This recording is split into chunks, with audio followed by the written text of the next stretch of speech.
हम हैं आर्यन और आप देखना शुरू कर चुके हैं ME24। दिल्ली की सड़कों पर विपक्षी सांसदों ने एकजुट होकर सरकार के खिलाफ तीखा प्रदर्शन किया। इस प्रदर्शन का केंद्र थी कांग्रेस की वरिष्ठ नेता और नवनिर्वाचित सांसद प्रियंका गांधी, जिन्होंने अपने आक्रामक तेवर और बेबाक अंदाज से सबका ध्यान खींचा। ये प्रदर्शन मुख्य रूप से सर्वर इंटीग्रिटी रजिस्टर SIR और कथित वोट चोरी के मुद्दे पर केंद्रित था। विपक्षी सांसद की मांग थी कि संसद में इस मुद्दे पर खुली चर्चा हो, लेकिन उनकी मांग अनसुनी रहने पर उन्होंने सड़कों पर उतरने का फैसला किया। प्रियंका गांधी, जो हाल ही में वायनाड से लोकसभा चुनाव जीतकर पहली बार सांसद बनी है, इस प्रदर्शन में सबसे मुखर रही। उनकी नारेबाजी और सड़कों पर बैठकर विरोध करने का अंदाज लोगों को उत्तर प्रदेश के उन दिनों की याद दिला रहा था जब वे कांग्रेस की प्रभारी के रूप में सक्रिय थी। चाहे सोनभद्र का मामला हो, हाथरस की घटना हो या लखनऊ की सड़कों पर स्कूटी के पीछे बैठकर प्रदर्शन, प्रियंका का जोश और जुनून हमेशा चर्चा में रहा है। आज दिल्ली में भी वही तेवर देखने को मिला।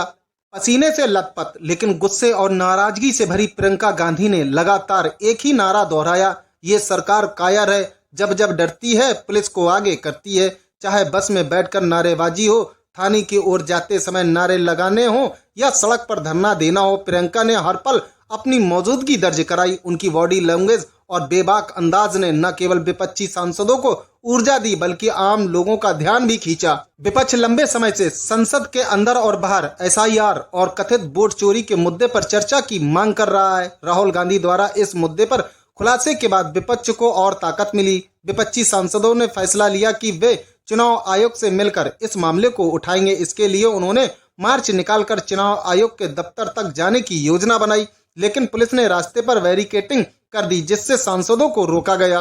राहुल गांधी ने सवाल उठाया, ये कैसा लोकतंत्र है जहां विपक्षी सांसद चुनाव आयोग से मिल भी नहीं सकते हैं। इसके बाद विपक्षी सांसदों ने सड़क पर बैठकर धरना देने का फैसला किया। इस धरने में प्रियंका गांधी और समाजवादी पार्टी के नेता अखिलेश यादव सबसे प्रमुख चेहरों के रूप में उभरे। दोनों नेताओं ने अपने प्रदर्शन से सरकार पर दबाव बनाया और विपक्ष की एकजुटता को प्रदर्शित किया।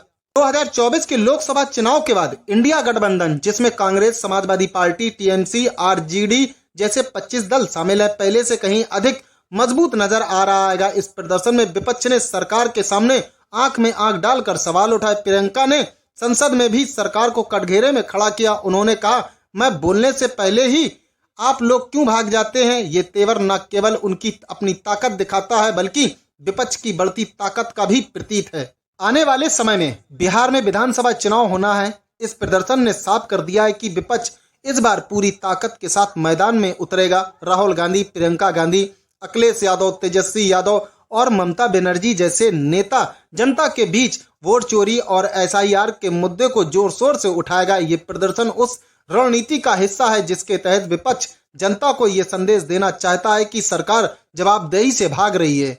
कल के प्रदर्शन में अगर दो चेहरों ने सबसे ज्यादा ध्यान खींचा तो वो थे प्रियंका गांधी और अखिलेश यादव।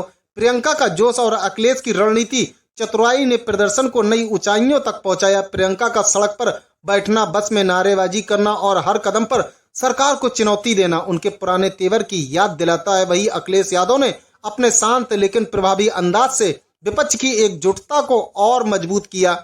ये प्रदर्शन न केवल एक दिन का धरना नहीं था बल्कि ये विपक्ष की नई ताकत और एकजुटता का प्रतीक था। प्रियंका गांधी का तेवर, उनकी नारेबाजी और उनका बेबाक अंदाज ये दिखाता है कि 2024 के बाद विपक्ष अब पहले से कहीं अधिक आक्रामक और संगठित है। आने वाले समय में खास करके बिहार चुनाव में ये जोश और एकजुटता विपक्ष को नई ताकत दे सकती है। आप इस प्रदर्शन और प्रियंका गांधी के तेवर को कितने नंबर देंगे? अपनी राय हमें कमेंट पर जरूर बताएं।